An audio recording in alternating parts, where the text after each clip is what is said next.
paz do Senhor sobre cada um de nós, em nome de Jesus, amém? Quem está feliz aí, dá um glória a Deus. Quem está com fome e sede do papai, dê mais um glória a Deus aí. Glória a Deus. Maravilha, estou muito honrado, pastor André, família, privilégio de poder estar com cada um de vocês. Eu tenho certeza que você já foi tocado pelo Senhor, pelo Espírito Santo, porque o nosso coração sensível à voz do Senhor compreende em todo tempo aquilo que Ele deseja fazer. E nessa manhã eu gostaria de compartilhar sobre esse propósito da morte e da ressurreição de Cristo Jesus. Hoje é um domingo de ceia e eu quero poder compartilhar e nós entendemos algumas questões da parte do Senhor e da nossa parte como responsabilidade de sermos pessoas que foram alcançadas pela redenção em Cristo Jesus. Eu venho de uma igreja histórica, junto com os meus pais, influenciado pela Igreja Metodista do Brasil, e ali sendo muito abençoado, e aí ao crescer, me desenvolvendo na Igreja Batista, e assim estudando e caminhando como pastor da Igreja Batista. Então eu quero aproveitar essa manhã e quem sabe caminhar um pouco, como alguém aqui quem sabe já pode ter tido alguma experiência na vida, numa pegada, vamos dizer assim, de escola dominical. Vamos estudar e compreender algumas questões da palavra do Senhor aqui, matando a saudade dessa época tão preciosa e agradável que é a escola dominical. Quantos aqui já participaram de escola dominical? Levanta a mão. Eita, glória a Deus. Olha aí, é só crente celestial. Glória. Abra sua Bíblia comigo, Colossenses capítulo 1. Colossenses capítulo 1, do versículo 15 ao versículo 20.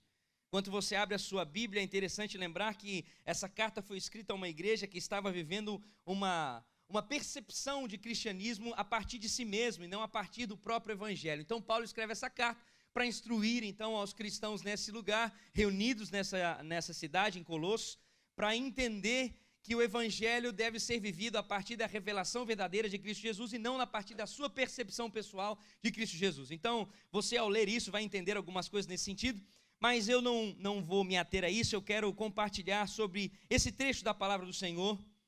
Colossenses capítulo 1, nós vamos ler do versículo 15 ao versículo 20. Diz assim a palavra do Senhor: pois Ele nos resgatou do domínio das trevas e nos transportou para o reino do seu Filho amado, em quem temos a redenção, a saber, o perdão dos pecados. Ele é a imagem do Deus invisível, o primogênito de toda a criação.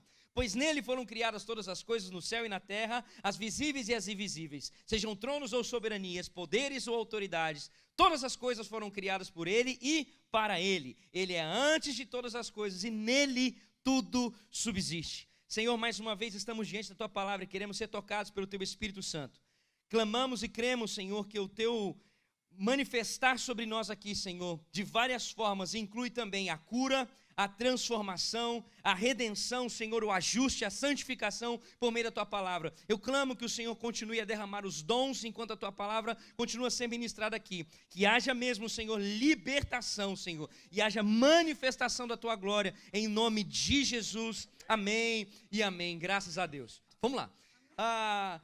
O que nós precisamos entender aqui, queridos, é o seguinte, ao começar. Cristo é o cabeça de toda a criação, e Ele então é aquele que redime a criação. Ele é o redentor de toda a criação, ok. Cristo, Ele redimiu, Ele restaurou tudo o que tinha sido estragado pelo pecado. Cristo libertou aquilo que estava preso pelo pecado. E aí, você pode perguntar, e o que tem de interessante a gente trazer isso à tona? Essas declarações que a gente muito bem sabe. O que é interessante trazer? Que, olha só que precioso, a criação pertence a Cristo duas vezes. Cristo criou e Cristo pagou o preço para ajustar, para que a criação se reconciliasse com Deus. Então, querido, a morte de Jesus, ela não foi algo acidental, e nem a ressurreição de Cristo Jesus foi algo de surpresa. O mundo, ele já foi criado nessa perspectiva de ser redimido em Cristo Jesus. Agora, esse assunto de redenção, por mais cristão que possa parecer, ele é um assunto totalmente inserido no nosso cotidiano. É um assunto totalmente inserido na nossa humanidade. Até aqueles que não conhecem Cristo Jesus, eles falam intensamente sobre redenção. Aí você vai falar, não, Igão, agora você está apertando. Sim, eu vou explicar para você. Todo ser humano tem o seguinte, um ideal a ser alcançado. Todo ser humano, ele tem um desejo de ter um trabalho melhor, ele tem um desejo de ter um relacionamento melhor, em nome de Jesus. Ele tem um desejo de viver sonhos, anseios de coisas melhores. E também, todo ser humano tem uma realidade frustrante. Um relacionamento que não deu certo. Uma amizade que não... Entendeu? Uma perspectiva de vida que não está sendo alcançada como tinha sonhado. E todo ser humano, terceira coisa, caminha em uma busca incessante de conseguir resolver essa realidade frustrante. Resolver esse problema que ele envolveu. O que significa isso? É uma redenção daquilo que ele está vivendo. Todo ser humano procura uma redenção daquilo que, quem sabe, ele se tornou. Significa isso, que a redenção ela é uma pauta da humanidade. E aonde isso se torna mais perceptível? Quando a gente olha para os nossos movimentos culturais. Presta atenção, nos movimentos artísticos, nas músicas, no teatro, no filme, seriado, no cinema, o que a gente vê? A gente percebe um personagem que encontra uma dificuldade, que entende uma possível solução no meio dessa caminhada dele, e aí no final ele encaminha e consegue a solução. Todo filme é assim. Você começa, tem um negocinho mais ou menos, e aí de repente ele começa a perceber alguma coisa na trama, e no final todo mundo celebra, fica feliz. Então é o seguinte, o filme no final é exatamente o personagem alcançando uma resolução. Significa o quê? Alcançando uma redenção. E o que é interessante a gente pensar? Que aquele momento em que dá tudo errado, aquele momento que o negócio fica tudo difícil, o que significa isso? Biblicamente falando, é a queda. Foi o que aconteceu conosco. Azedou geral. A queda. Erramos, pecamos. Distanciamos de Deus. Não conseguimos enxergar como vai sair. Agora, o momento daquela virada, o momento que aquele personagem se levanta, começa a encontrar resposta, o momento em que nós começamos a perceber que é possível viver uma vida livre daquilo que nos prendia, isso é o que, querido? A redenção. Agora, muitos filmes também, não muitos, mas alguns, não têm esse final feliz.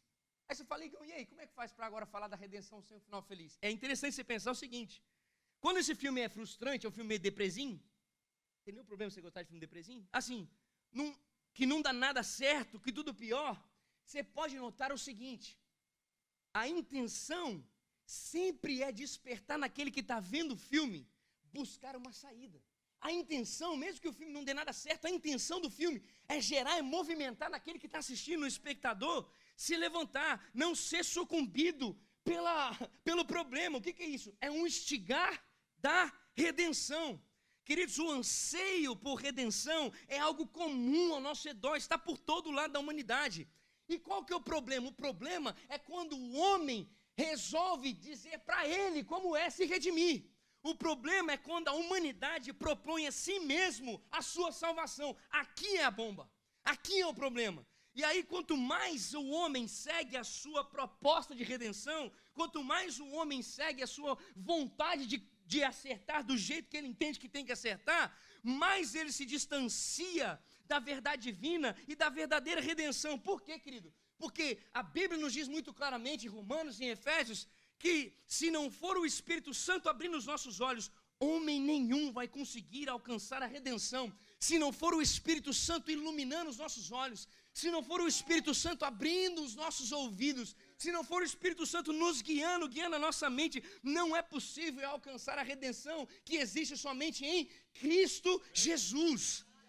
O homem, querido, sem Cristo, ele está morto. Significa isso? Pede para um morto fazer alguma coisa, ver se o morto consegue resolver algum problema. Morto está morto. Então, sem Cristo Jesus, mortos. Com Cristo Jesus, vivos. Então não é possível um morto dizer para si mesmo o que tem que fazer e como fazer. Primeiro, porque ele não sabe. Segundo, porque ele não vai conseguir.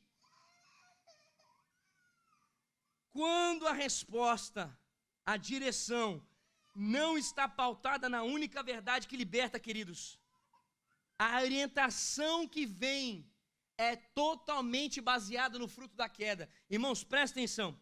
Quando nós dizemos para nós mesmos o que devemos fazer, sem estarmos pautados numa revelação do Espírito Santo, sem estarmos pautados numa palavra que o Senhor nos deu, agora presta atenção, num estudo, numa compreensão do significado daquela palavra, não pegar a palavra da Bíblia para fazer o que você quer. Quando verdadeiramente nós vamos até a revelação e compreendemos o sentido da revelação e obedecemos a isso, nós vivemos a libertação de nós mesmos. Agora, quando nós vamos até a palavra para procurar aquilo que nós queremos, para pautar ou respaldar o que nós queremos, nós estamos enganando a nós mesmos sobre o caminho da redenção. Nós estamos enganando a nós mesmos como devemos andar. E aí, queridos, voltando agora, o louco é de verdade, irmãos, a loucura que vem ao meu coração, e certamente você pode pensar nisso, é um homem, um ser humano que é limitado, um ser humano que é falho, um ser humano que é inconsequente, um ser humano que é frágil, um ser humano que é imperfeito, responder à sua própria vida. Isso não existe, meus irmãos, isso é você viver andando em círculos. Como eu tenho que fazer com a minha vida, como eu tenho que fazer com o meu trabalho, como eu tenho que fazer com o meu relacionamento, como eu tenho que fazer com o ministério, como eu tenho que fazer com a igreja. Quando eu fico dizendo para mim como eu tenho, eu não saio do círculo. Eu não consigo mudar. Isso é você pedir para ficar vivendo para si mesmo e você se afundando, retrocedendo, se mutilando, porque como a própria palavra diz, um abismo chama outro abismo. A resposta do homem para o próprio homem, sobre quem ele é, o que deve fazer e como deve fazer, é inútil. Presta atenção, a resposta do homem para o próprio homem, de como ele deve ser, fazer, agir e reagir, é inútil. Por quê, querido? Porque só existe um que é o Redentor da vida humana, Cristo Jesus, ponto final. Nenhum homem consegue redimir a sua vida. Por quê? Porque isso é uma prerrogativa de quem nós lemos. Quem consegue redimir o homem, quem consegue dar a resposta para o homem, quem consegue tirar o homem de onde ele está e levar para a vida, quem consegue trazer a verdade, a libertação, a transformação, é somente aquele que é a imagem do Deus invisível, o primogênito da criação, o dono e herdeiro de toda a criação, o primogênito dentre os mortos, o poderoso possuidor da plenitude. Só Ele pode redimir o homem. Só Ele, só Cristo Jesus, ponto final. Mas ninguém consegue transformar o homem. E com essa introdução agora nós vamos ministrar.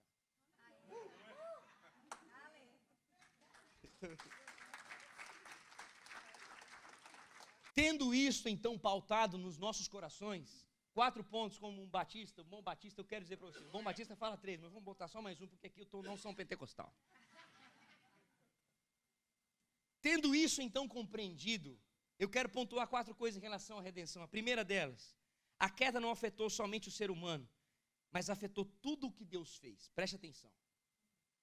A criação, ela sofreu a consequência do pecado de Adão. O que significa isso? A terra não é mais produtiva como era antes. Os animais hoje são ferozes. A criação está sujeita à corrupção, debaixo de maldição, caos completo por dentro e por fora. Tudo por conta do homem dizer que sabia o que fazer. Tudo por conta do homem dizer, eu vou fazer o que eu entendo que deve ser feito.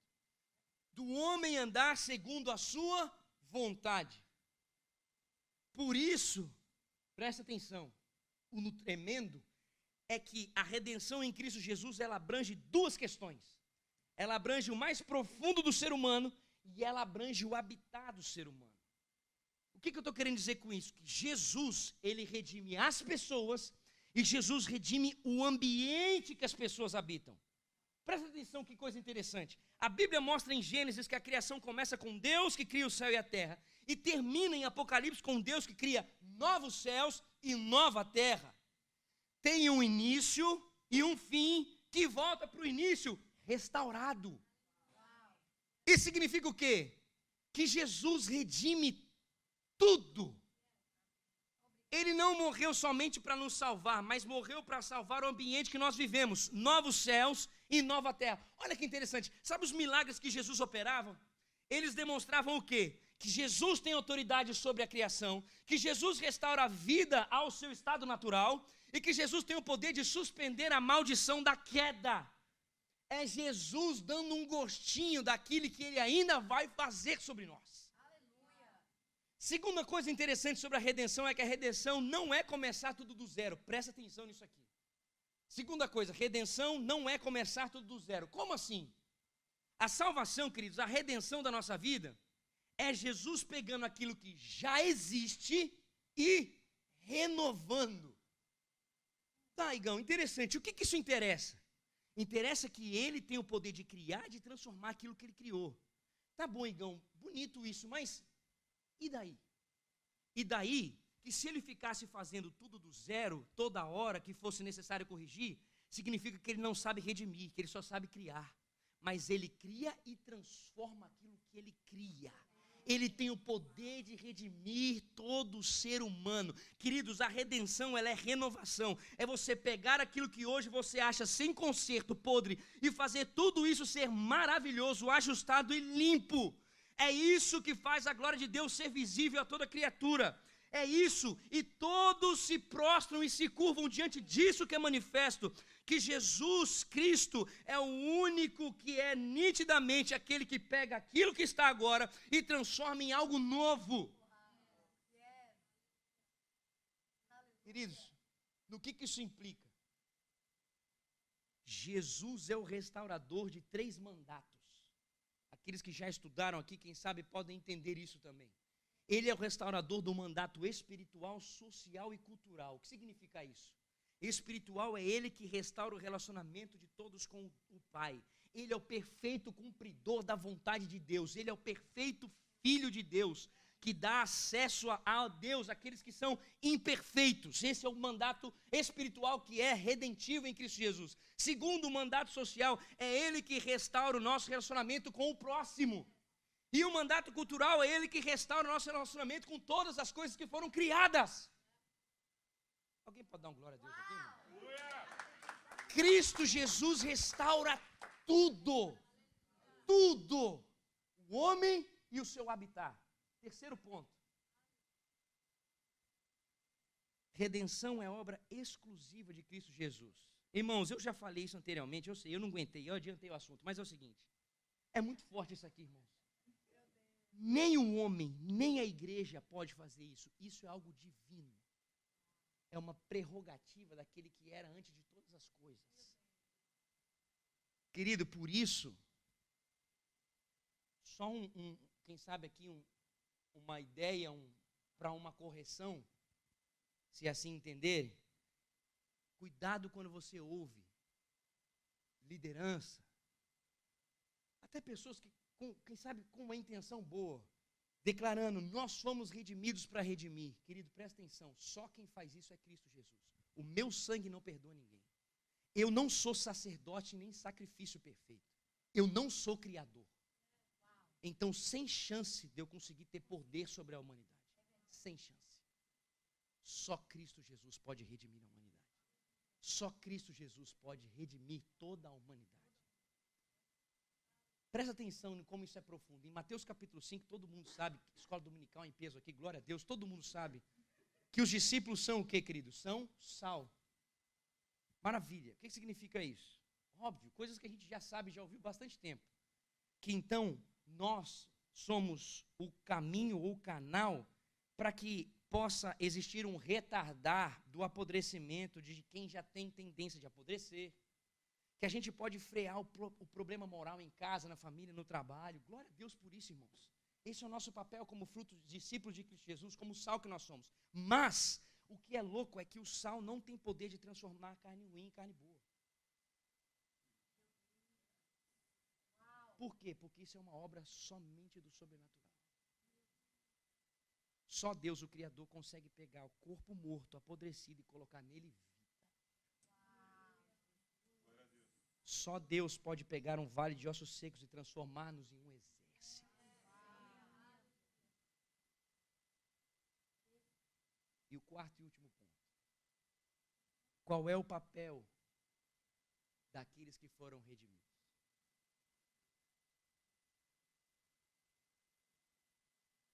Como nós somos redimidos e por isso nós não temos o poder de reconstruir ninguém, então o que a gente deve fazer?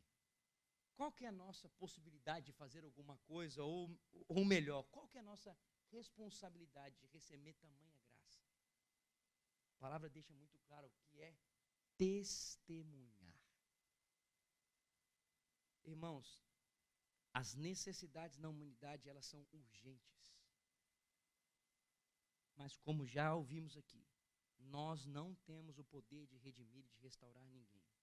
Por isso, o que nós devemos fazer em um lugar onde é necessário existir a redenção, ou, como nós já ouvimos, onde um lugar que clama por redenção, nós precisamos apontar o caminho.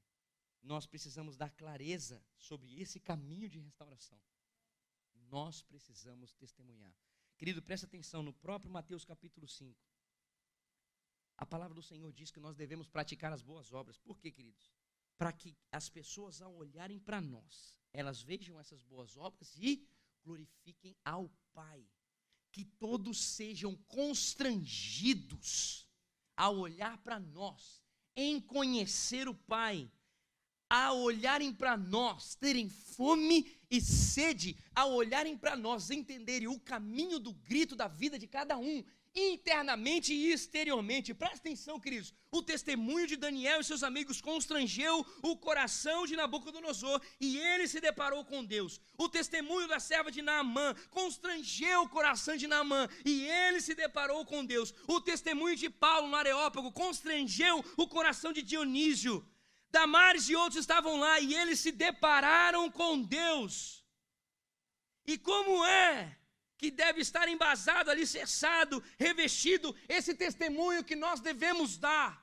Irmãos, João capítulo 13, versículo 34 diz: um novo mandamento vos dou, que vos ameis uns aos outros como eu vos amei, que também vos ameis uns aos outros. Qual é o novo mandamento? Amar como Jesus amou. Esse é o tipo de amor, como Jesus ama, que nós devemos testemunhar. E o versículo 35 tem o complemento: nisto reconhecerão que sois meus discípulos, se amarem uns aos outros. Irmãos, em Lucas capítulo 22, versículo 20, quando Jesus institui a ceia, ele diz: este é o cálice da nova aliança, meu sangue derramado em favor de vocês. Queridos, Jesus não ficou apático a tudo aquilo que estava envolvido na cultura em que ele estava, na cidade que ele estava, aonde ele estava pisando os seus pés. Jesus não ficou apático. Nessa época, existiam alguns tipos de crentes. Existiam os essênios, que não se misturavam e não andavam na sociedade. Existiam os saduceus, que faziam concessões ao Império Romano. Existiam os fariseus, que se fechavam numa religiosidade. E existiam os zelotes, que usavam de violência para instaurar um reino. Só quem pode instaurar um reino é o rei. Ponto final. Mas voltando. Jesus, como uma testemunha fiel, o que ele faz? Sendo plenamente o amor perfeito, ele corrige tudo isso que existia.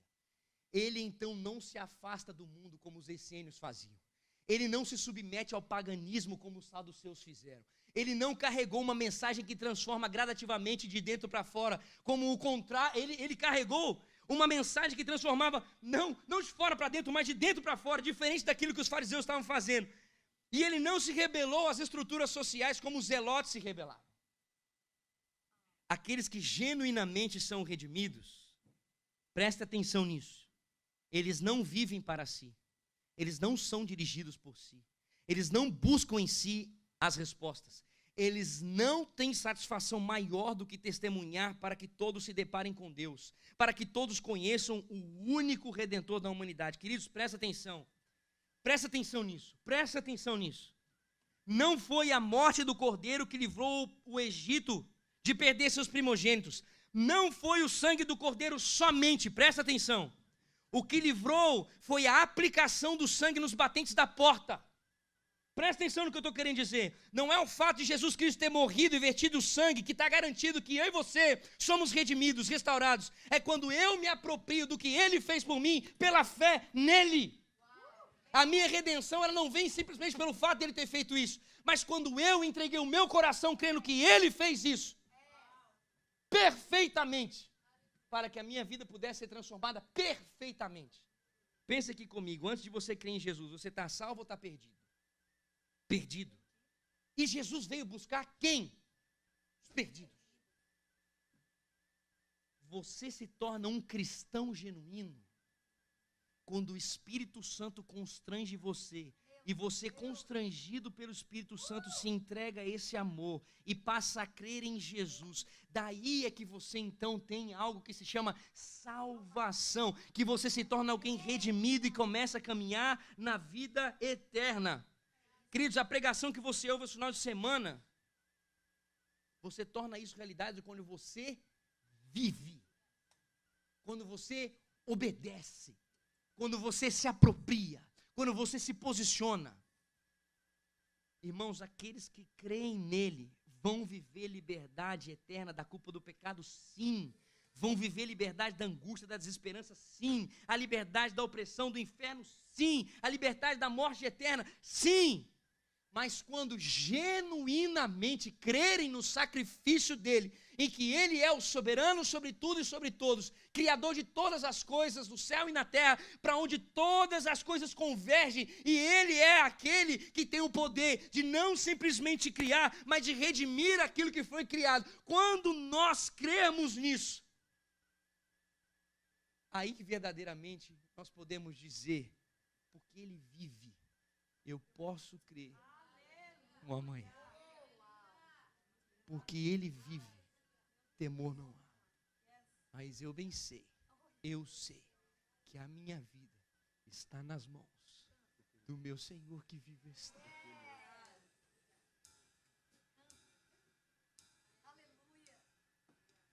Queridos,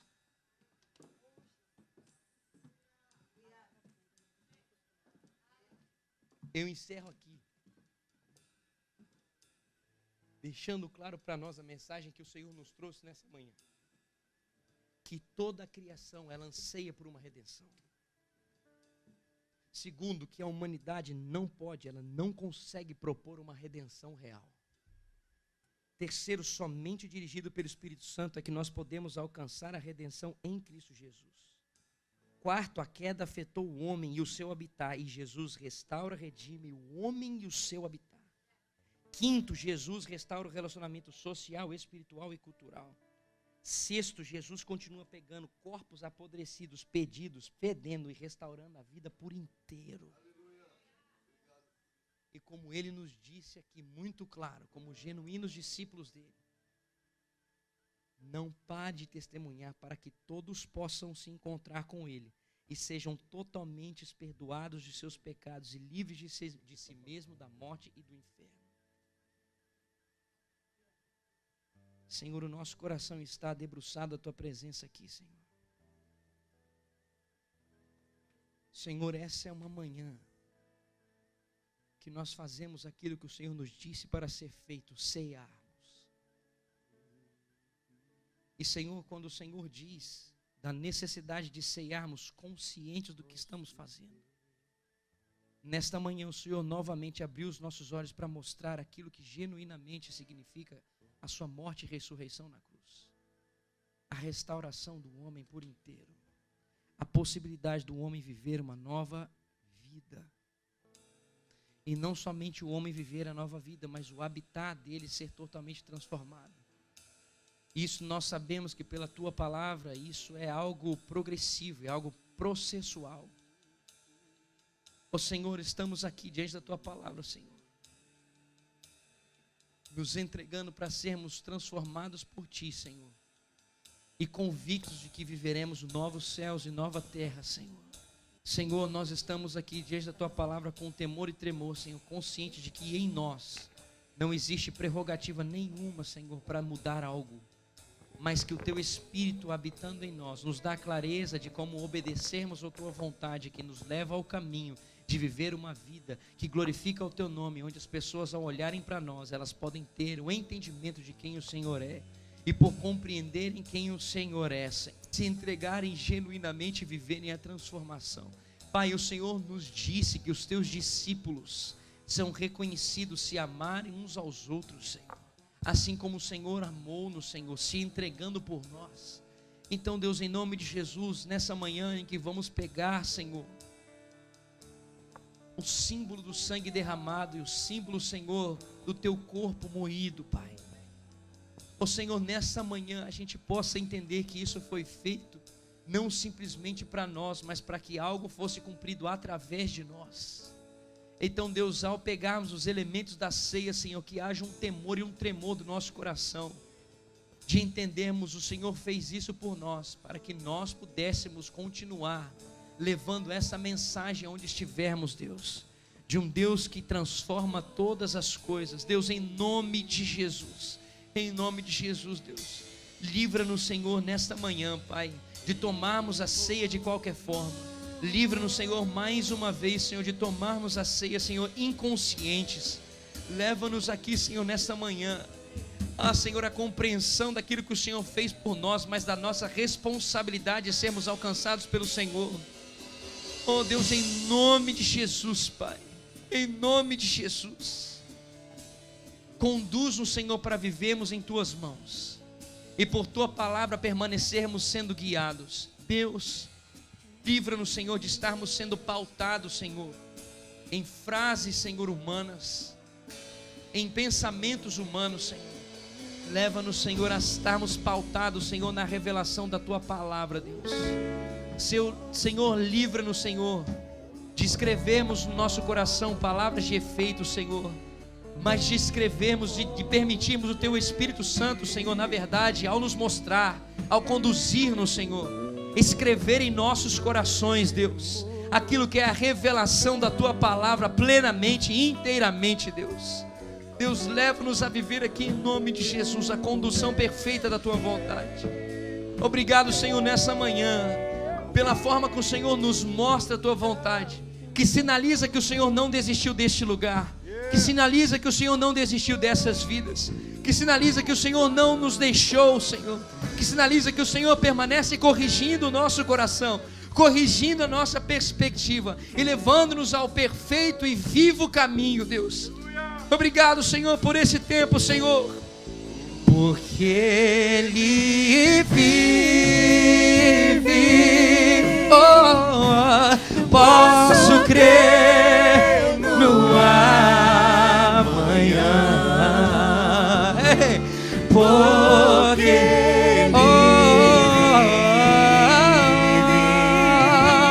Senhor, temor não há,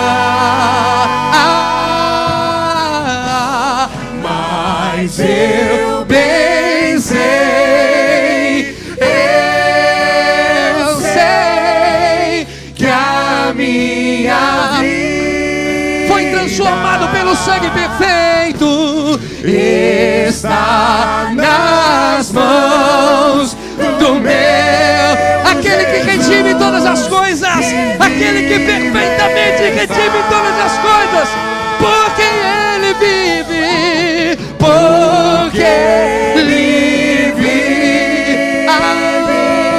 Senhor, posso crer no amanhã, porque Ele vive, meu Redentor, meu Redentor, meu Redentor. Temor não há, mas eu sei, mas eu bem sei, tudo novo, que a minha uma nova perspectiva de trabalhar, se relacionar, caminhar,